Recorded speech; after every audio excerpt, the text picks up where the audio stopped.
Friends, today we are blessed with some really special people here. These two on the end you might notice. This is Dwayne Burkhart, and this is Connie Brinkley. Connie is a volunteer for the Red Cross. And then we are also very blessed to have with us today Vanessa Davis, who is the Executive Director of the Red Cross of Indiana.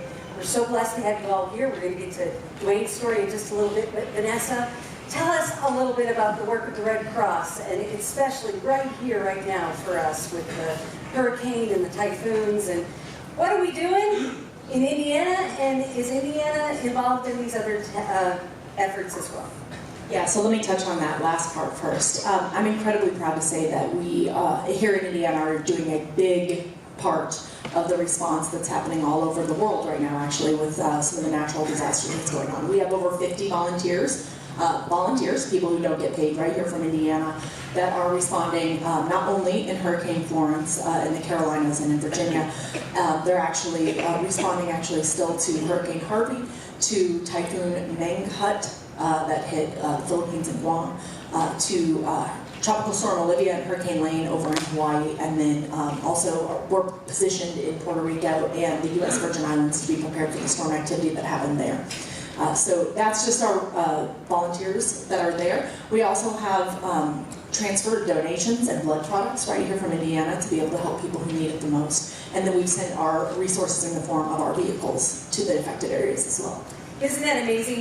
You know, I kind of ticked Harvey off. That was done, that was over with, but clearly the efforts are still the need continues, and Indiana is still here to help. But actually, Carolyn, you know, the fascinating part to most people is that that's not what we spend most of our time doing. What we spend most of our time doing is right here in our own communities. We're community resilience builders, and every one of you could play a role. Some of the people right up here on the stage that are in your own community play a role here at the Red Cross, helping people prepare for and respond from disasters, most commonly a home fire.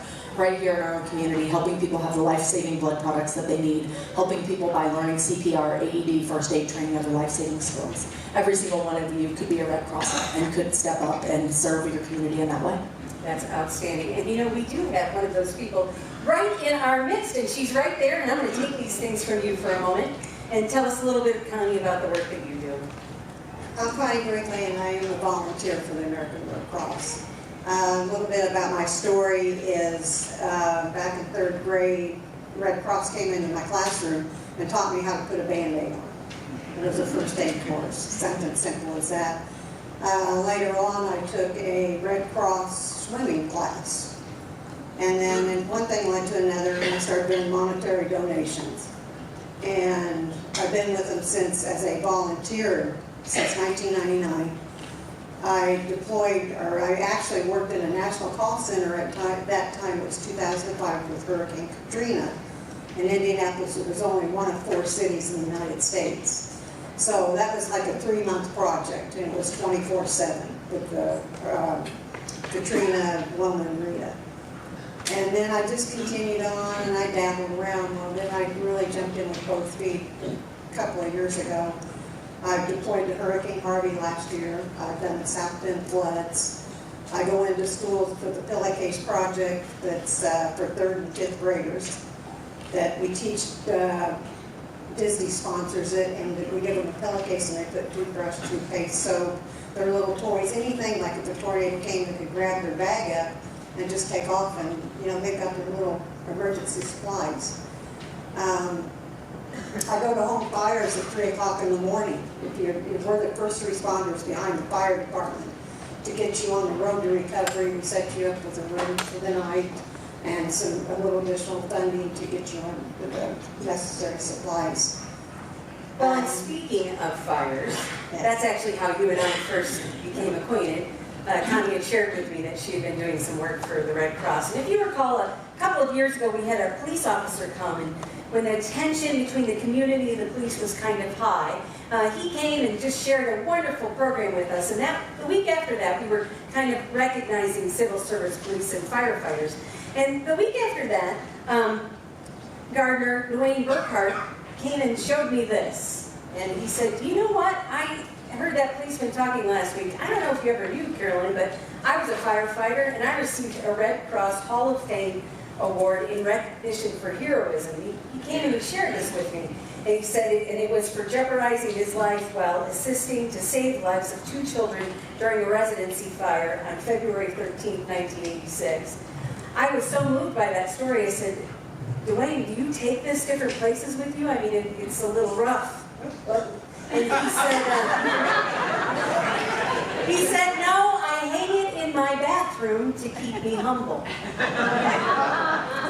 So I said, can I borrow that? And this was at least a year or 2 years ago, with the goal of contacting the Red Cross to see if we might be able to get Dwayne a new award. Well then, thank goodness, I wasn't making it very far, and I shared the story with Connie, and thank goodness, Connie came to the rescue. And so Dwayne, today, on behalf of the Red Cross, we are sharing this award with you again, Hall of Fame Certificate Award to, is it Corporal?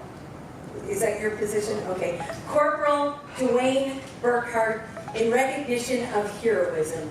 Friends, it is signed by the CEO of the Red Cross. Dwayne, we are so thankful for your service, for what you have done, and I'm going to give them both back to you.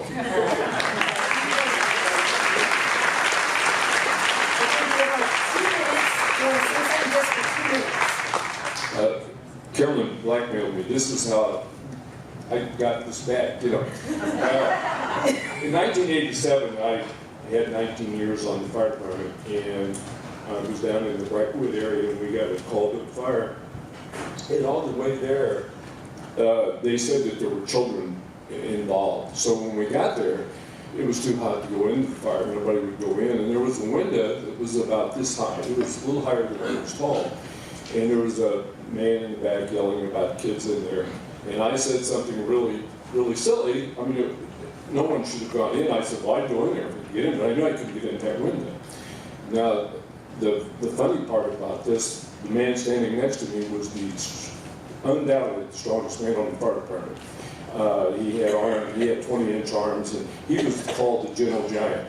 And he didn't say anything, he just reached over and picked me up and threw me in there.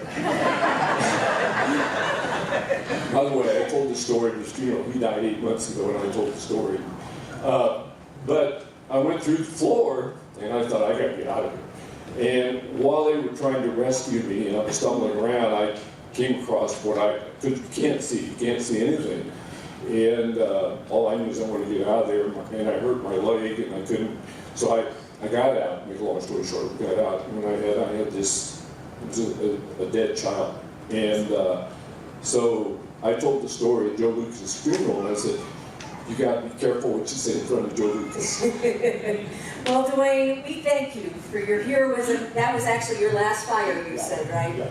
For the work that you did all of those years, and for just making a difference in this world. So, again, join me in thanking Dwayne and Vanessa and Connie for all the work they do. So we keep on right now with all our heroes. Forgot to recognize Gary Brown is going to be joining us for some time now, so we're glad to have him here. And this is his first time at the garden. Also want to note that I got a call this week from Mr. Fortner, and he said, happy birthday. And I said, it's not my birthday. And he said, I'm not talking to you, it's the garden's birthday. He celebrated a 24th birthday not long ago, so just this past week. And thank goodness we have the keepers of the history to keep us honest. So happy birthday, gardeners, and may there be 24 and 24 and 24 more. So today we are indeed talking about hidden heroes, and it's interesting how God works. We don't say there are coincidences in this church, we say there's God-incidences. And something tells me that having the Red Cross here today and Dwayne's award coming together as it has is a reminder to me of the spirit and the energy that works in the world all the time, but sometimes it's just a little more palatable. So I want to encourage you not only to pay attention to this service, but to be mindful of how God is going to speak to you, not only here today, but in your life this week. We're going to take a look at some different scriptures where we experience heroes, and lots of times people say to me, I don't really read the Bible because it doesn't make sense. We're going to use the Bible in a couple of different ways today. First is scriptures that apply to us, how we are called to be hidden heroes. And then we're going to look at two specific stories of people who are hidden heroes. And then we're going to take those stories and see how they apply to people in the world today, or one story from the Great Depression. So that's kind of how you can use the Bible today. And you can use the Bible today in amazing ways, because there are lots of resources online that can help you use the Bible in ways that make it important to you in your life. I believe that God's working through the internet as much as God works through the Bible in positive ways. You just got to look and find your way around it. So the first three scripture texts are particularly for us being called to be hidden heroes. The first is from the prophet Isaiah. Isaiah says, "If you pour yourself out for the hungry and satisfy the desire of the afflicted, then shall your light rise in the darkness and your gloom be as the noonday. And the Lord will guide you continually and satisfy your desire in scorched places, and make your bones strong, and you shall be a watered garden, like a spring of water, whose waters do not fail." I think what's being said there is we're all born with this purpose and this meaning, and when we get in touch with that, our light shines and overcomes the darkness, and we function in such a way that makes the world a better place. The second text is from Paul's letter to the Romans. He says, "We who are strong have an obligation to bear with the failings of the weak, and not to please ourselves. Let us please his neighbor for his good and to build him up." And here finally, this is what Jesus says. He says, "You know that rulers of the Gentiles lord over them, and their great ones exercise authority over them. It shall not be so among you." He's talking to his disciples. "But whoever would be great among you must also be your servant. And whoever would be first among you must be your slave. Even as the Son of Man came not to be served, and to give his life as a ransom for many others." So what Jesus is saying is, I came here for you to be a slave to this world. It was a common vernacular for the day, or to help care for the world. And that's what I'm calling you to do, to his disciples and then to us afterwards. So thank you, Connie, for helping me get this award to Dwayne, because my prayers can change now, because for years I was like, please God, help me get that award to Dwayne so he stops asking me about it every week. So thank you. And it is amazing how today is the day we're talking about hidden heroes. Hidden heroes! Dwayne is a reminder to all of us that come in all shapes and sizes, the guy that he was working with, and the people that we hear about, the 58 people or so who are deployed right now, or volunteer deployed, to make a difference in the world. They come in all shapes and sizes. And if we've seen with these hurricane workers this week, we know they're people who are willing to step into danger and find a way through the challenges we face in life. Others are just plain old doing their job. We find them all throughout history, hidden heroes. Perhaps you remember, there's this story in the book of Exodus, so that's the second one after Genesis, Exodus, and it's the big Moses story. Well, before Moses was a man saving and leading the people out of Egypt, he was a baby. And his being a baby almost didn't happen, because Pharaoh recognized that Hebrew people, if given the opportunity to procreate and continue to grow, might put his empire in danger. So Pharaoh had a brilliant idea. He said to the midwives, "Please do me a favor. Let the girls live, the Hebrew girls. But when the boys are born, if you would slaughter them at birth, that would be great." Something tells me he thought perhaps he could use the girls as slaves, but he knew that the boys would not be much good to him. So he told them to slaughter them. Well, there are these two amazing women, Shiphrah and Puah. They're two women, Egyptian women, who were midwives. And they were often called to the births of the Hebrew women. And these two women, though the Pharaoh said to them that they had to function in a particular way and slaughter these babies, well, they were called to be midwives, to bring life into the world, not take it away. And so they defied the Pharaoh and did it in whatever way they could. In fact, some say that, in fact, they told him a little white lie. Because even if they were present at the birth, they would say to him, "Oh, well, Pharaoh, the Hebrew women are so amazing, they're birthing these babies all on their own, and we're not even there. They're not like the Egyptian women." See, that's what they were called to do. And because of these two hidden heroes, perhaps Moses was born. Perhaps because of these two hidden heroes, Moses, remember, went down the Nile in a reed basket. His mother gave him up, and he was the one who worked within the system to pull his people out of the system. two hidden heroes probably ensured that the Hebrew people would find their way to the promised land.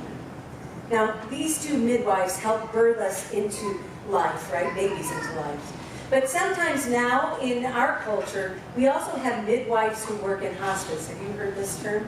That there are people that they have determined, nurses particularly, who it is their job to midwife us into the next life. There's a woman who has written a book called The American Nurse. Her name is Carolyn Jones. And she was really impressed or called to bring forth the voices of American nurses when she herself found herself in a situation where she had lost control. She's a very famous photojournalist. She had it going on, and then she found that she had breast cancer. In the midst of her breast cancer, it really knocked her off her feet. So in preparing for treatment, they went to specialists and they went to doctors, and she said, you knew their resume, you knew their name, you knew everything about them. And then you would go into an office and spend 15 minutes with them and then move on with life. It was for her the nurses that made the world of difference in her life through that treatment and through that difficult situation. It was the nurses who took care of her through her cancer that transformed her in such a way that when she found enough healing, she chose to write about them, take beautiful photographs of them, and write an amazing book called The American Nurse. Carolyn Jones, I encourage you to take a look at it. One story that stood out to me was a woman named Sister Stephen. Sister Stephen is a nun who runs a nursing home in Wisconsin called Villa Laredo, a little tiny nursing home and hospice center. And the entire circle of life is said to be found under her roof. Sister Stephen wanted to grow up on a farm but did not do so. But when she found herself out in Wisconsin, found a way to get these little animals that the farmers no longer wanted and brought them to the hospice retirement home. Well, those little animals then went on to have other little animals. And so she's created this network with people who have lost their memory, people who are preparing to die, people in hospice. And each spring, all those animals have babies, and she opens the doors wide open and lets baby ducks and baby chickens and baby lambs in. And people who don't even know their name and don't even know who they are or where they are find comfort just being with these baby animals. And of course, Sister Stephen is just overwhelmed with love by what a difference it makes. Now, she doesn't in the story talk about the mess they make or anything like that. She simply talks about the goodness that comes from this situation. Carolyn Jones was going to take Sister Stephen off-site one day to interview her. And Sister Stephen asked Carolyn Jones to wait because she knew that there was a patient in hospice that might possibly die in her absence. So Sister Stephen, before she left, went into that patient's room and grabbed her by her little face and kissed her and said, I'll tell you what, Myrna, if Jesus calls you while I'm gone, you go. You go straight to him. Carolyn Jones said in the whole of her life, she had never witnessed true love, because there is a power in true love, the power and the ability to let yourself go, and to let yourself love in such a way that you let go and don't hold on so tight. She said she had never seen more life rolled up in any one place than Villa Laredo and Sister Stephen. For me, that nun is an amazing hidden hero, right? Because she has the ability to devote her whole life to helping people into life eternal. Not only have we had people who have helped us with our bodies, being nurses and caregivers, but we've also had people throughout our lives who are hidden heroes that feed us on the journey. Maybe you remember the little guy in the story about the feeding of the 5,000. Do you remember this? It's found in the Gospel of John. There are different accounts in the different Gospels. In this one in particular, Jesus has the task of feeding 5,000 people on a hillside. And he finds this little boy, or this little boy comes to him, and he has, 5 barley loaves and 2 fish. A little boy. By the way, what is his name? We don't know. He is a hidden hero. He somehow shares this gift with Jesus, and Jesus is able to take this loving gift, this sacrificial gift that he gives, and transform this hillside, and not only feed 5,000 people, but feed 5,000 people and have baskets left over. That is an amazing story about a miracle of feeding 5,000 people. Well, guess what? There are still miracles happening today. In fact, there are miracle ladies feeding 30 million meals to kids at school every day. Maybe you've not thought about it lately, but the lunch lady is a pretty remarkable lady. The lunch lady. Now there's a guy named Jared Kososka. Sorry, Jared, I'm destroying your name. And he is an author of children's books. And as an author of children's books, he had an opportunity to go back to the elementary school that he grew up in, and he was setting up his stuff in the cafetorium, his projector, to work with all these kids. When he looked into the kitchen, and there he saw her, Jeannie. Jeannie, the lunch lady, who had fed him and had fed his brothers and sisters and had fed his aunts and uncles, and he went in immediately and said, Jeannie, and she knew what family he was from, perhaps not Jared's name in particular, but she was so touched by this experience, and he was so touched by the experience, and in that brief encounter, he was reminded of how she fed him with love and care and food and what that meant to him. Well, that chance encounter sparked his imagination, and so he created a graphic novel series that's pretty popular today called The Lunch Lady. The Lunch Lady is a superhero who uses her fish stick nunchucks to fight off evil cyber substitutes, a school bus monster, and mutant mathletes. And at the end of every book, they get the bad guy with their hairnet, these lunch ladies, and proclaim, justice has been served. Amazing, isn't it? Hidden heroes. Did you realize that over 30 million kids participate in lunch school programs every day? That's equal to about 5 billion lunches every year. And their story of heroism goes far beyond a few extra chicken nuggets on the tray.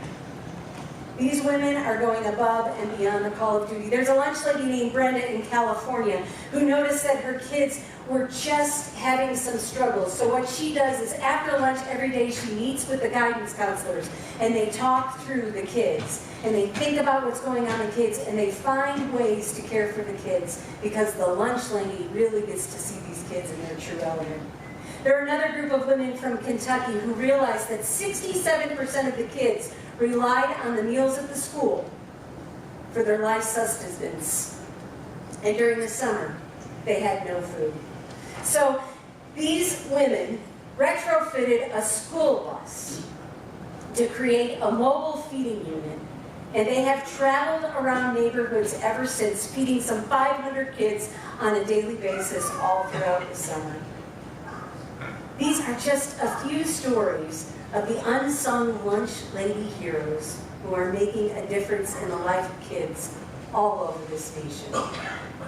Now there are other heroes in this world as well, those who make sure our minds are cared for.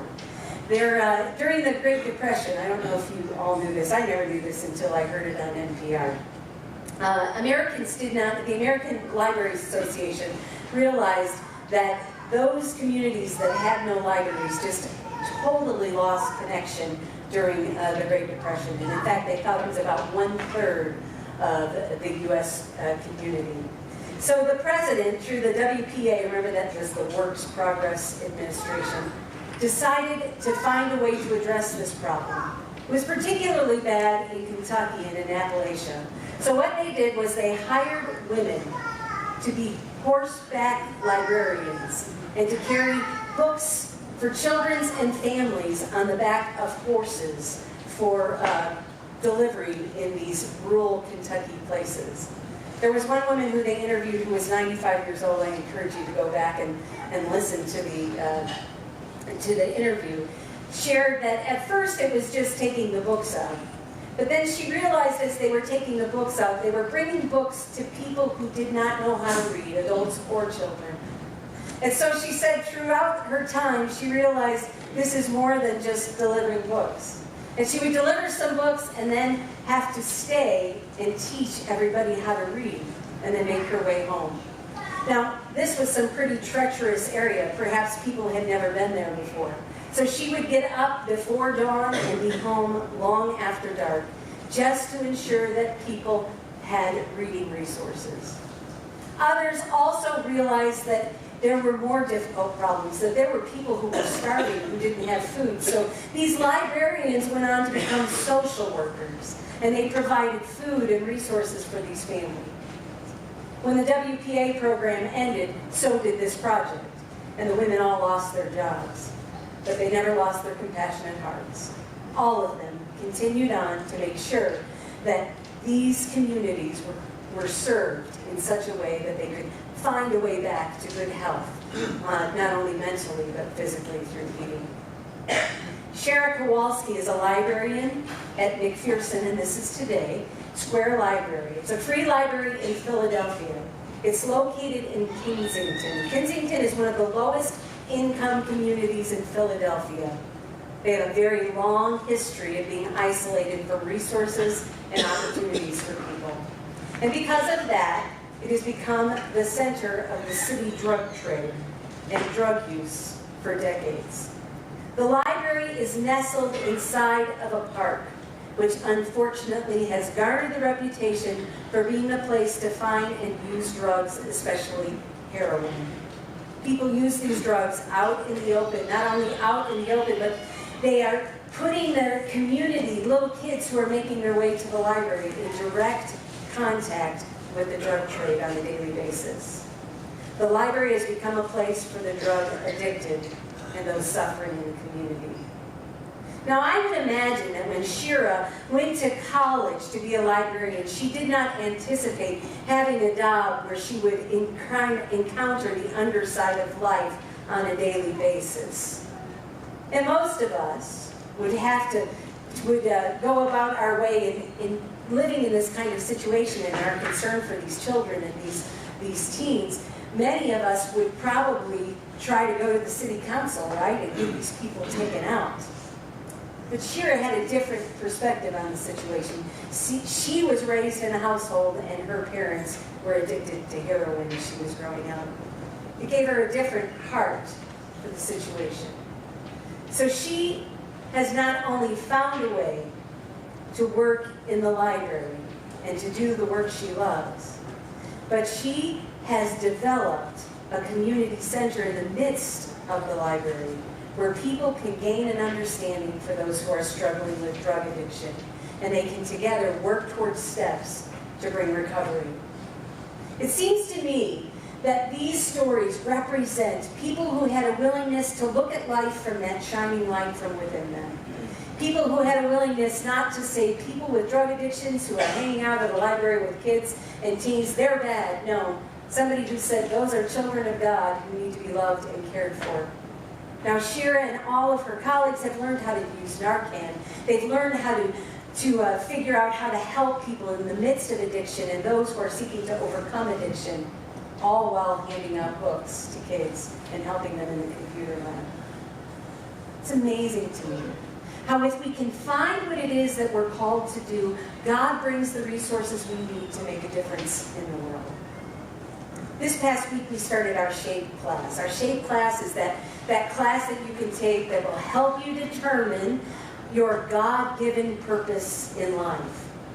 And let me tell you, we may have started last week, but it's not too late for you to begin to explore how you can move into a life where you too will be called to be a hidden hero, and you'll just do it because it's part of who you are. If you want to join us this week, we'd love it. Just get the book and read the first 4 chapters. I got a couple extra here. Just don't read my notes from the last time I took the class. And it's an opportunity for you to figure out how God is calling you to be a hidden hero. If you don't want to take a book, no problem. If you don't want to read it, no problem. Come to the class. Because it's just your willingness to explore that light within you that God will use to make a difference not only in your lives, but that difference will make a difference for the world, and make the world a bigger, better, brighter place. Friends, you too can be a hidden hero of the world. You just need to find your place. It doesn't necessarily involve climbing the ladder or what your pension or retirement plan looks like, but what it means is finding a sense of meaning in each moment with each breath. I hope today has given you an opportunity to see, in fact, that there are heroes who live their lives each day just simply trying to do the jobs they've been given, and in doing so, God works in miraculous ways. I am thankful, Dwayne, for your service.